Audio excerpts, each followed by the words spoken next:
ஆமா ஆமா code of conduct வரதுக்கு வாய்ப்பு இருக்கு. தேசிய ஜனநாயக கூட்டணியில இதுவரைக்கும் கூட்டணி கட்சிகள் இணைப்பு அப்படின்றது நிறைவடைந்திருந்தா இன்னும் வர வேண்டியவங்க இருக்கிறாங்க, வருவாங்க.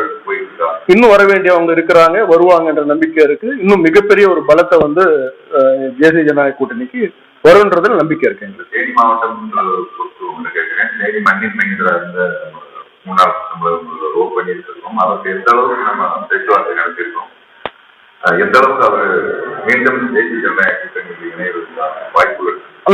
இது பொறுத்த வரைக்கும் எங்களுடைய தேசிய ஜனநாயக கூட்டணியினுடைய தலைவராக நாங்க தேர்ந்தெடுத்தவர் வந்து அண்ணன் எடப்பாடி பழனிசாமி அவர்கள். அவர் தான் அதுக்கு பதில் சொல்லணுமே தவிர நான் பதில் சொல்றது சரியா இருக்காது. நம்ம கட்சியில இருந்து இல்ல அவர் வந்து அதுக்கான நெகோசியேஷன் அந்த இதெல்லாம் பேட்டர்ன் நடந்துட்டு இருக்கும் நான் நினைக்கிறேன். அவரு சரியான நேரத்தில் அவர் பதில் சொல்லுவார். எல்லாருமே வந்து திமுகவை எதிர்க்கக்கூடிய அத்தனை பேருமே ஒரு சைடு வரணும்ன்றதுதான் திரு அமித்ஷா அவர்களுடைய எதிர்பார்ப்பு.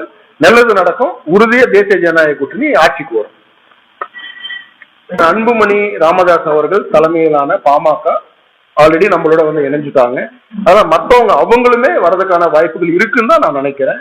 எல்லாமே அதான் சொல்றேன் இல்லையா, திமுக எதிர்க்கக்கூடிய அனைவரும் ஒரு அணியில வருவாங்கன்றது நம்பிக்கை எனக்கு இருக்கு. உறுதியா 2026 ஆட்சி மாற்றம் நடக்கும். பாமக கூட எல்லாருமே நம்ம திசையில வருவாங்க. அதுல ஒன்றும் இது பண்ண